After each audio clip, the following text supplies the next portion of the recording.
A self-proclaimed smuggler says the world's longest border, which separates the U.S. from Canada, offers more than 5,500 miles of opportunity. So as the U.S. southern border continues to see mass troop deployments from both the U.S. and Mexico, those wishing to illegally enter our country need a new way in. And it appears gangs and smugglers are finding paths through the frozen rivers, fields, and mountains along the largest land border in the world, which not only has zero border wall, but is also now being exploited by criminals advertising on TikTok, of all places. The request for a smuggler starts on the black market, but it's also easy to find one using social media platforms. There were nearly 24,000 illegal crossings along the U.S.-Canada border between October 2023 and September 2024. The bulk of them along this small stretch between Ontario, Quebec, and 3 U.S. states. Over the Mexican border, we've encountered about 500 people on the terror watch list. On the northern border, Canada and the United States, it's 1,000. So we have a huge problem here.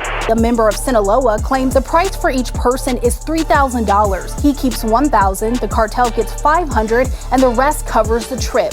Enforcement Directorate says that it has uncovered a massive criminal network that spans across continents. It consists, they say, of thousands of agents, and their modus operandi has been to get Indians across to Canada on student visas. Now, these students would never attend the colleges they were supposed to and would then illegally cross over into the U.S. In response, the Canadian government has increased border security, committing more than $1 billion to deploy helicopters, drones, and Royal Canadian Mounted Police on the ground.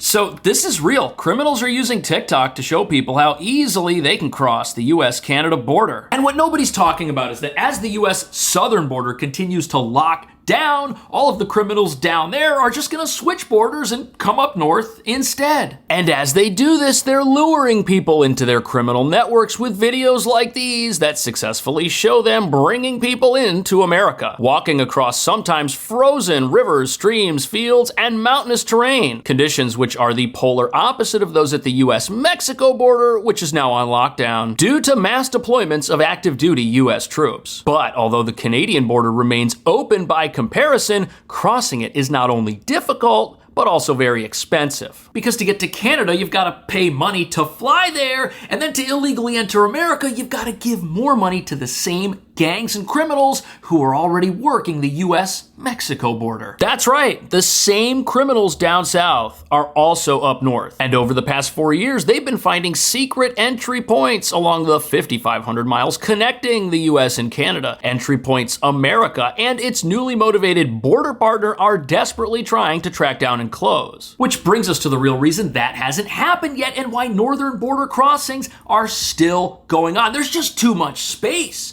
between the US and Canada to lock down completely. Plus, critics say Canada's efforts reveal they aren't as serious about stopping illegal immigration as America is, and are only now spending money on their border because of the looming threat of tariffs, a threat proponents say is necessary to stop the flow of unknown criminals and dangerous individuals who are literally just walking across an empty, unguarded border like this. Hard to say how many people actually have come across. And they've caught 13,000 in the last 6 months. That's what the Border Patrol have apprehended. You have no control over it. You don't know who these people are. The goal for criminals is for that to start happening more and more often. Because with crossings down 95% at the southern border from a year ago, the northern border is the only option left. And even though the millions who've illegally crossed the US-Mexico border greatly outnumber the 23,000 encounters we've had along the northern border, as you're about to see, the people coming in from Canada's side are much more dangerous. In the last 4 years, over the Mexican border, we've encountered about 500 people on the terror watch list. On the northern border, Canada and the United States, it's 1,000.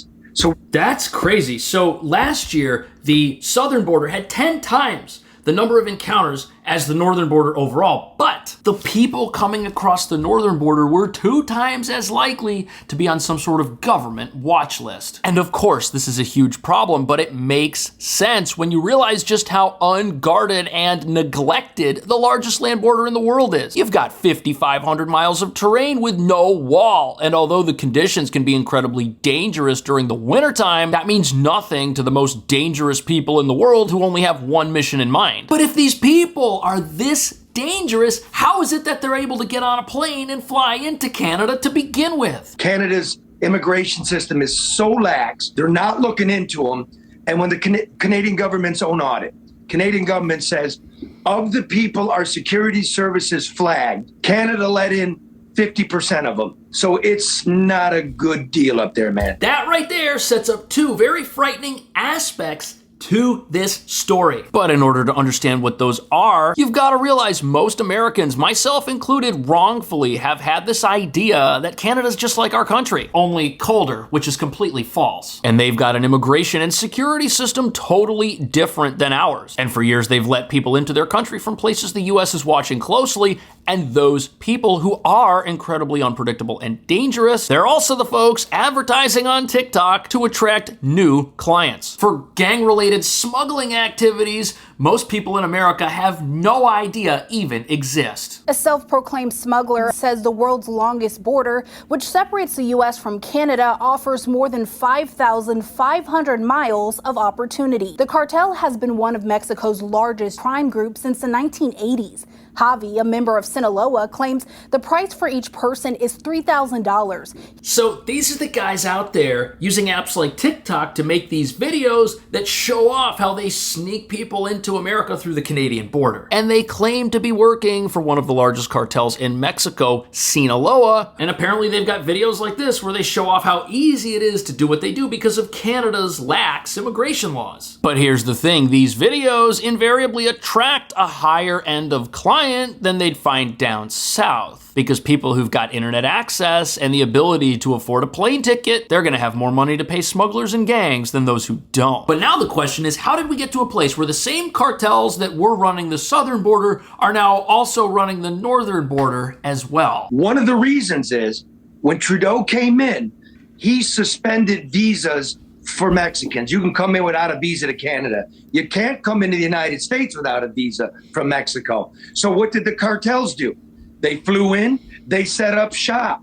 Hey, it's much easier. That's crazy. Canada essentially opened its doors to Mexico where there are known criminals who might try to exploit their border, and they did it without any requirements whatsoever. Now, this has changed. About a year ago, Canada started requiring visas for people from Mexico. But experts say it may already be too late, as there's already a critical mass of criminals in their country. Here, we have a photo of a guy advertising smuggling services. Look at this. He says, Montreal to New York, same day entry, 100% safe. Here's another one bragging about people just getting in and talking about how people don't even have to pay until it's successful. In this picture, you have 8 people at $5,000 each. That's $40,000. But that's just the money that goes to the smugglers for bringing people from point A to point B. CBS News says a request for a smuggler starts on the black market, but it's also easy to find one using social media platforms.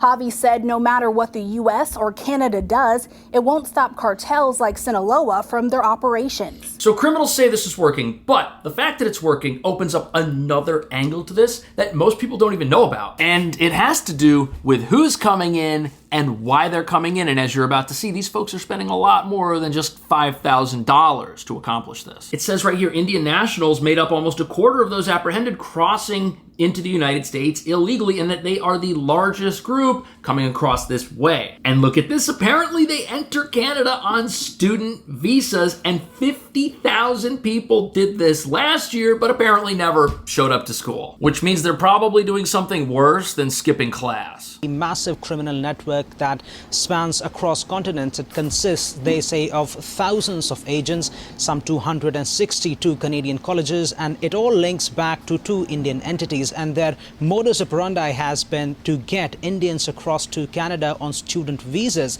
Now, these students would never attend the colleges they were supposed to and would then illegally cross over into the US. Now, That's crazy. You've got tens of thousands of people entering a country for a purpose that is not legitimate. And the colleges are behind this because it's impossible for people at these schools to have records of all these visas that they issued to people who never appeared on campus. Here we have one smuggler who admitted to bringing over 500 people into the United States this way. And apparently people would pay these smugglers $100,000 to get them from India into the United States, where they would then work off their debts at low-wage jobs in cities around the country. This is terrible. And this is such a big story that it should have been a top story all across the media in this country, but it wasn't for some reason. So many tens of thousands of people have used this route to illegally cross into the US, and most of these people pay about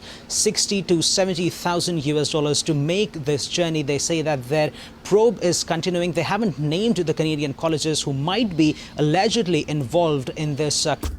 How on earth could this be happening without the knowledge of anybody? Of course people know, but there's so much money at stake. Those people are probably on the take and they're keeping quiet because they're getting rich off of this. And frighteningly, this unveils a level of corruption, which is just a couple steps down from state-sponsored corruption. You've got people working at colleges in Canada, exploiting that country's immigration system while cooperating with some of the worst criminals on the entire planet who do not want that border to ever shut down, which is probably why it's still open. But what's fascinating is these smugglers who post these TikTok videos, they're now getting customers who want help getting out of America because of President Trump. Migrants are choosing to go to Canada, either asking for help to leave the U.S. or heading north out of fear of the Trump administration. His narrative mirrors what President Trump claims is a reason for the 25% tariffs on Canadian exports. Since taking office, Trump has pressured Canada to tighten border security. I mean, at this point, with what we know about this, these tariffs, this looks totally justified. Obviously, people in Canada know that there's a mass migration problem going on at the U.S. southern border with Mexico, and then they open up their country to allow people from Mexico to fly there with no visa requirement whatsoever. Of course, criminals were going to take advantage of this. And then we find out that they've got this student visa scam going on with a whole bunch of colleges involving tens of thousands of people who come here, get their visa stamped, and then hand over their tuition to these TikTok gang members who've created a new business with the help of a foreign government, which is apparently still thriving, even though a whole bunch of these accounts got recently banned from sites like TikTok.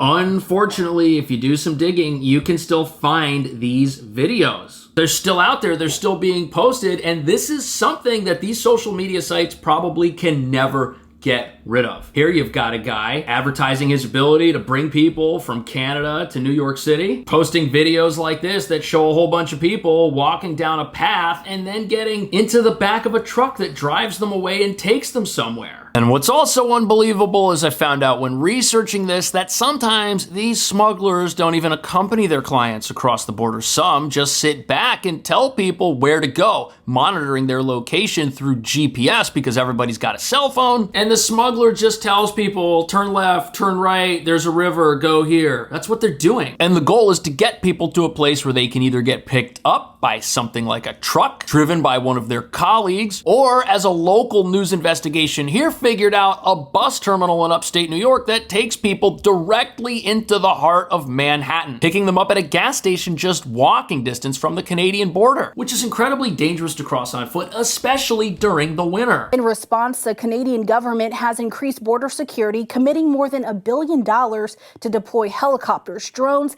and Royal Canadian Mounted Police on the ground. Canada has agreed to strengthen security at the northern border, even though U.S. Customs and Border Protection recorded 23,000 migrant encounters. Right, but they have to do that because we've found way more people who are on government watch lists coming across this border than the southern border. But here's the thing, as this crackdown becomes more intense, you're probably gonna have more gang members and smugglers resorting to this remote style of navigation because they don't want to get captured and deported or possibly sent to that El Salvador mega prison. And with people willing to pay tens of thousands of dollars to enter Canada as students who actually plan on coming to America, there's a lot of money on the line, which is pulling in all of these various interests who are getting paid because because of America's border. And as long as the border remains open in some capacity, the incentive for this is going to continue. You're gonna have people at these colleges stamping paperwork, letting people come in who they're never gonna see or meet. And you could have various travel policies like a zero visa requirement that almost seem deliberately designed to circumvent American immigration policies. What do you think about that? Is there pressure on Canada's border with our country to keep it open? Will it ever close? It's 5,500 miles. That's a lot. What do you need to do to shut it down? Thank you so much for watching. See you in the next video.